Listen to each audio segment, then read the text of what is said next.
Film The Gangster, The Cop, The Devil merupakan film aksi kriminal mengenai dua orang pria yang bekerja sama untuk mencari pelaku pembunuhan berantai. Sang sutradara memberikan 3 karakter utama pada judul.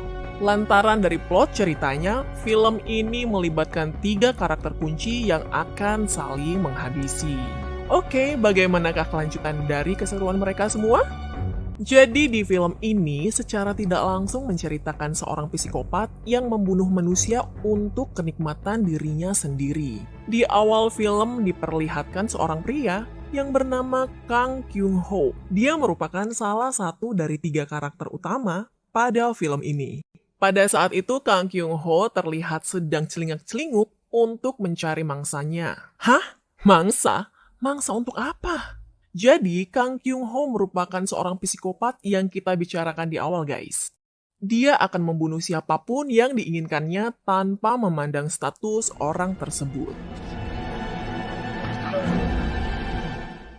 Ketika sudah menemukan mangsa, ia dengan sengaja menabrakkan mobilnya tersebut ke arah bagian belakang mobil korban, dan kemudian ia keluar untuk berpura-pura meminta maaf. Setelah itu, dia langsung menikamnya dengan sebilah pisau tanpa rasa kasihan. Sampai korbannya itu tewas dan meninggalkan mayat tersebut begitu saja di TKP.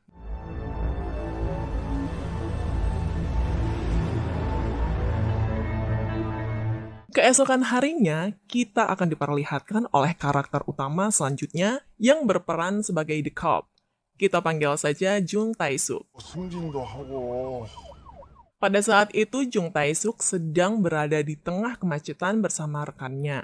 Kemudian, ia masuk ke dalam tempat judi ilegal, yang dimana tempat tersebut milik seorang bos mafia paling ditakuti di sana. Tetapi Jung Tae-suk masuk ke dalam sana dengan sangat santai sambil menoyol anak buah si bos mafia tersebut. Bahkan, ia juga sempat menendang mereka sampai terjatuh, tergelinding, terhempas, dan terjungkal di tangga. Singkat cerita, kita diperlihatkan oleh karakter utama terakhir yang berperan sebagai The Gangster. Kita panggil saja Jang Do-soo.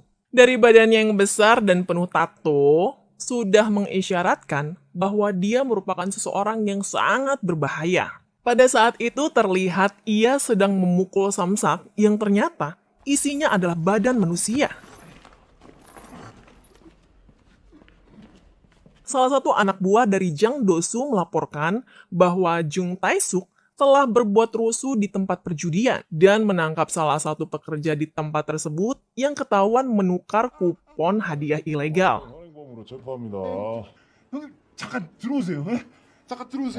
Kemudian Jang Do-soo menelpon atasan Jung Tae-suk dan mengatakan bahwa anak buahnya telah mengacau di tempat judi miliknya.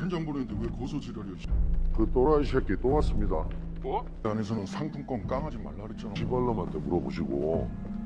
Kemudian saat Jung Tae-suk sedang membawa anak buahnya Jang Do-soo, tiba-tiba ia ditelepon oleh atasannya untuk segera menuju ke TKP pembunuhan yang ada di awal film. Walaupun Jung Tae-suk ini terlihat seperti seorang pengacau, tetapi saat menjalankan tugasnya, ia tetap bersikap profesional dan menaati prosedur yang ada.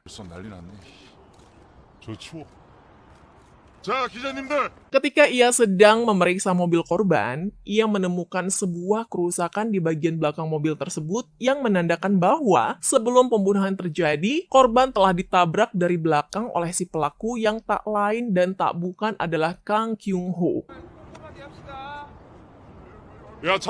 Di sisi lain, kita akan melihat Jang Do-soo sedang melakukan pertemuan bersama Sang Do yang merupakan bos mafia dari kelompok lain.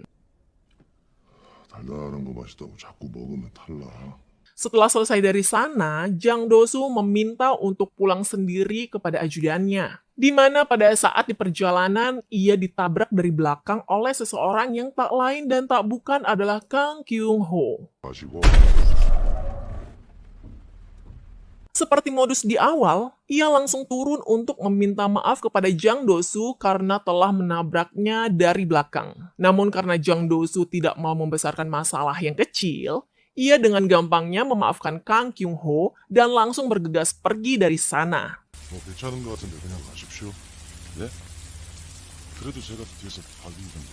네, 됐어요. 그냥 가세요. Namun ketika Jang Do-soo sedang lengah, Kang Kyung-ho langsung menikamnya dari belakang tanpa rasa takut sama sekali. Padahal korbannya kali ini merupakan seorang bos mafia paling berbahaya di daerahnya tersebut. Jang Do-soo pun tidak tinggal diam dan langsung memberikan perlawanan kepada Kang Kyung-ho. Sepertinya Kang Kyung-ho cukup terkejut karena lawannya kali ini mampu bertahan dan menyerang balik. Setelah beberapa lama, Kang Kyung-ho merasa kalau ia telah salah memilih korban dan langsung meninggalkan Jang Do-soo begitu saja di tengah derasnya hujan. Karena kejadian tersebut, Jang Do-soo mengalami kritis akibat kehilangan banyak darah.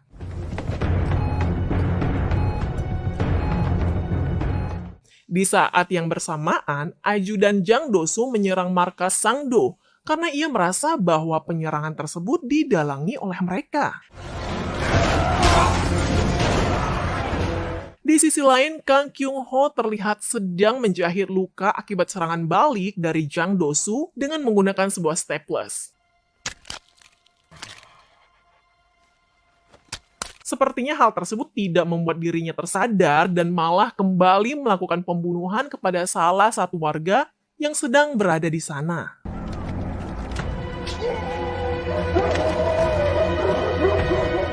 Keesokan paginya, terlihat Jung Tae-suk yang sedang mengunjungi Jang Do-soo untuk mencari informasi terkait penyerangannya semalam. Namun Jang Do-soo dengan sengaja tidak mau memberikan keterangan apapun tentang insiden tersebut. Karena Jang Do-soo berniat untuk mengeksekusi dengan tangannya sendiri. Secara tidak langsung terjadi sebuah persaingan antara Jang Do-soo dengan Jung Tae-suk untuk membuktikan siapakah yang lebih cepat dalam menangkap penjahat tersebut. Kemudian Jung Tae-suk memeriksa mobil milik Jang Do-soo dan menemukan sebuah kerusakan di bagian belakang mobil.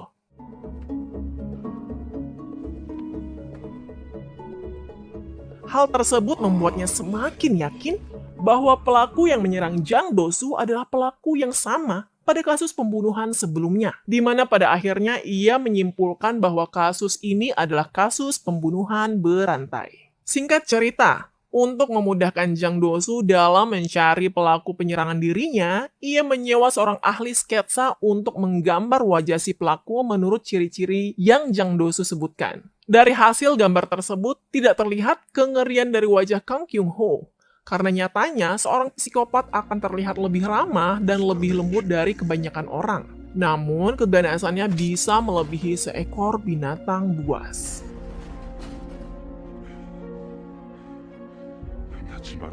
Kang Kyung-ho kembali melakukan aksi pembunuhan kepada seorang supir truk yang sedang menelpon keluarganya. Setelah membunuh sang supir, kemudian Kang Kyung-ho mencuri mobil truknya untuk kabur dari sana. Dan ternyata, di dalam truk tersebut terdapat teman sang supir yang sudah terbangun dari tidurnya. Ketika mereka berdua sedang berkelahi di dalam truk, tak sengaja pisau milik Kang Kyung-ho terjatuh di pinggir jalan raya.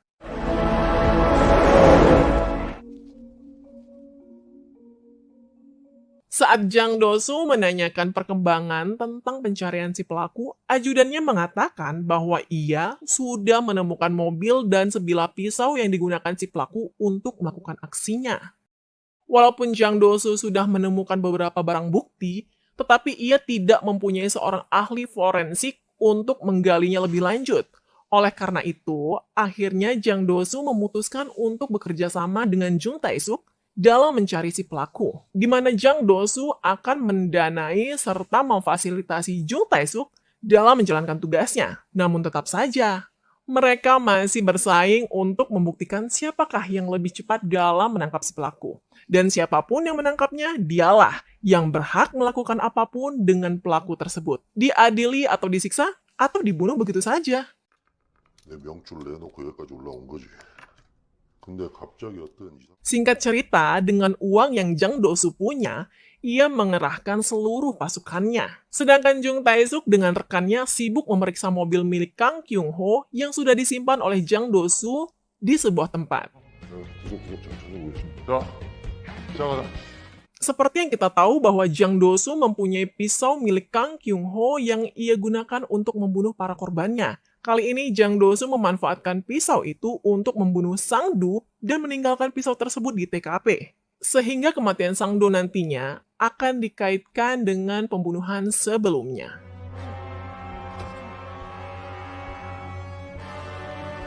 Setelah itu Jung Tae-suk menerima telepon dari teman ahli forensiknya, yang dimana ia mengatakan bahwa pisau yang digunakan untuk membunuh Sang-do merupakan pisau yang sama pada pembunuhan sebelum-sebelumnya, karena terdapat DNA para korban di pisau tersebut. 만났어? 선여. 아이씨, 이게 말이 되냐, 이씨.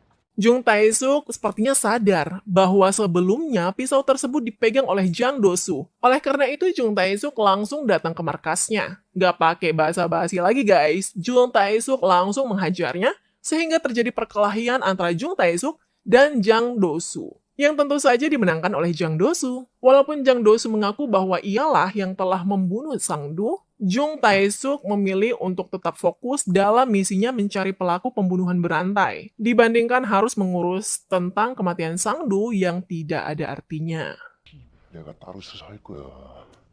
어? Pada malam harinya, terlihat Jang Do-soo dan beberapa anak buahnya sedang menghadiri upacara kematian Sang-do, yang dimana pada saat mereka sedang asik makan berkat, terlihat Kang Kyung-ho yang juga ikut hadir dalam upacara kematian tersebut, dengan bertujuan untuk memberikan secari kertas kepada ajudan Sang-do yang bertuliskan, "Seseorang telah menggunakan pisauku untuk membunuh bosmu." Namun Kang Kyung-ho seperti mengisyaratkan bahwa orang tersebut adalah Jang Do-soo. Dan pada saat itu juga, ajudan Sang-do seperti terprovokasi untuk membalaskan dendam bosnya kepada Jang Do-soo. Singkat cerita, Jang Do-soo dan Jung Tae-suk sedang memeriksa mobil milik Kang Kyung-ho untuk mencari informasi lebih lanjut. Namun tiba-tiba, mereka dikejutkan oleh kemunculan pasukan Sang-do yang dipimpin oleh ajudannya. Mereka semua bertujuan untuk membunuh Jang Do-soo dan Jung Tae-suk demi membalaskan dendam bosnya. Jung Tae-suk dan Jang Do-soo pun bekerja sama untuk mengalahkan mereka semua. Pada akhirnya, Jung Tae-suk dengan tidak sengaja malah membunuh ajudan Sang-do. Jung Tae-suk sangat merasa bersalah atas kejadian tersebut. Oleh karena itu, dengan rasa solidaritas yang tinggi, Jang Do-soo pun akan menutupi hal tersebut sehingga mereka bisa tetap fokus dalam menjalankan misinya. Setelah itu, temannya Jung Tae-suk memberikan sebuah kertas yang berisikan identitas Kang Kyung-ho. Singkat cerita, Jung Tae-suk langsung menelpon Jang Do-soo dan mengatakan bahwa identitas Kang Kyung-ho sudah ada di tangannya. Sehingga sekarang tinggal mengumpulkan seluruh pasukan dan mencari Kang Kyung-ho ke setiap penjuru kota. Setelah mereka melakukan sebuah pertemuan untuk menyiapkan strategi dalam menangkap Kang Kyung-ho, terlihat Jung Tae-suk dan Jang Do-soo berjalan secara bersamaan dan inilah momen yang paling epik di film ini.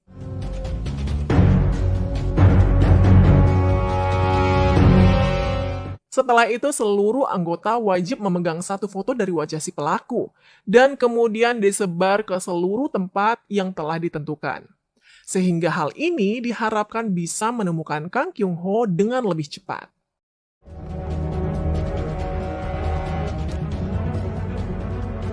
밤에는 각종 술집, PC방, 오락실, 노래방 같은 업소를 뒤지는 게 요령이야. 알겠어? Setelah melakukan pencarian ke setiap penginapan, akhirnya ajudan Jang Do-soo menemukan motel tempat Kang Kyung-ho tinggal. Yang dimana pada saat mereka melakukan penggerebekan, ternyata Kang Kyung-ho sedang tidak ada di sana. Namun mereka berpikiran bahwa Kang Kyung-ho akan segera kembali dan mereka semua langsung melakukan pengepungan terhadap motel tersebut. 나가 있는 애들 전부 철수시키고. Benar saja, setelah menunggu beberapa lama, akhirnya mobil yang digunakan Kang Kyung-ho pun muncul. Dan mereka semua terlihat langsung bersiap-siap untuk menyergap Kang Kyung-ho pada saat itu juga. Setelah berada di jarak yang sangat dekat, sepertinya Kang Kyung-ho menyadari atas kehadiran mereka semua, sehingga Kang Kyung-ho kabur dan aksi kejar-kejaran pun tak terhindarkan.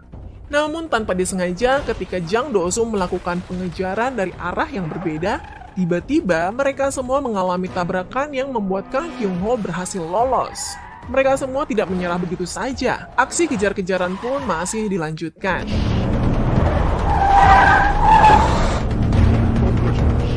Kemudian, sang ajudan berhasil menemukan Kang Kyung-ho. Namun sayangnya sang ajudan harus mati di tangan Kang Kyung-ho akibat beberapa tikaman yang dilayangkan ke badannya. Aksi pengejaran pun berhenti di sebuah tempat karaoke, di mana pada saat Jang Do-soo sedang memeriksa ke seluruh tempat, ia menemukan ada satu ruangan yang mencurigakan. Karena semua orang di dalam sana terlihat sangat panik ketakutan. Kemudian dengan insting mafianya, Jang Do-soo mendobrak sebuah pintu kamar mandi yang membuat Kang Kyung-ho harus tertimpa pintu tersebut. Dengan penuh amarah, Jang Do-soo langsung membogem wajah Kang Kyung-ho sampai ia lemas. Setelah itu Jang Do-soo langsung menyeret dan membawa Kang Kyung-ho menuju markasnya untuk segera dieksekusi. Ketika sudah sampai, terlihat Kang Kyung-ho yang sudah terikat dan babak belur. Namun dari wajahnya terlihat masih bisa tertawa tanpa rasa takut dan tanpa rasa bersalah sedikit pun. Jang Do-soo terus memukuli Kang Kyung-ho dengan rasa amarahnya. Pada saat itu Kang Kyung-ho mengatakan bahwa ada kenikmatan tersendiri ketika kita bermain-main dengan nyawa manusia. Hal tersebut tentu saja sangat sulit untuk dimengerti oleh orang normal seperti kita, guys. Singkat cerita, pada saat Jang Do-soo ingin menebas kepala Kang Kyung-ho, tiba-tiba Jung Tae-suk datang dan mencegah tindakan tersebut.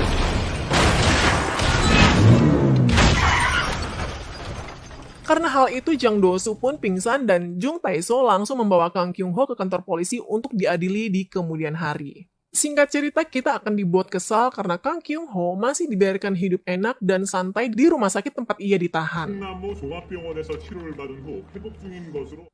Setelah Kang Kyung-ho pulih, diadakan sebuah interogasi untuk mencari tahu apa motif dan dasar dia dalam melakukan pembunuhan selama ini. Saat diinterogasi, Kang Kyung-ho sempat mengelak dan masih berharap untuk dibebaskan karena barang bukti yang ada masih belum cukup untuk bisa menghukum dirinya. Namun ketika kamera perekam mati, Kang Kyung-ho secara tidak langsung mengaku bahwa dirinya lah yang telah melakukan pembunuhan selama ini. Dia juga berkata bahwa ketika ia menusukkan pisau ke dalam tubuh korbannya, ia merasakan sebuah kenikmatan tersendiri yang tidak bisa kita mengerti sama sekali. Karena terus mengelak, akhirnya kasus tersebut dibawa ke pengadilan dan Kang Kyung-ho masih bisa mendapatkan seorang pengacara untuk membelanya nanti. Saat di pengadilan, Kang Kyung-ho berhasil beralasan dengan sangat sempurna, sehingga dengan bukti yang ada masih belum bisa untuk menghukum dirinya. Setelah tidak ada lagi bukti yang bisa menguatkan bahwa Kang Kyung-ho merupakan dalang dari seluruh kasus pembunuhan selama ini, tiba-tiba Jang Do-soo datang untuk membuat kesaksian atas penyerangannya malam itu. 본 검사는 피고인 강경호가 휘두른 이 칼에 무자비하게 찔리고 살아남은 유일한 피해자이자 본 사건의 목격자를 증인으로 신청합니다.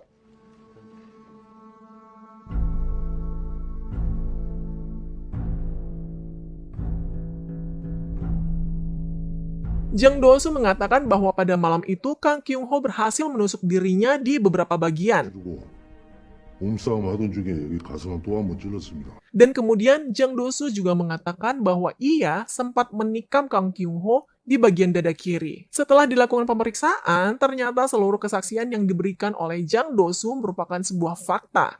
Dan tidak sampai di situ saja.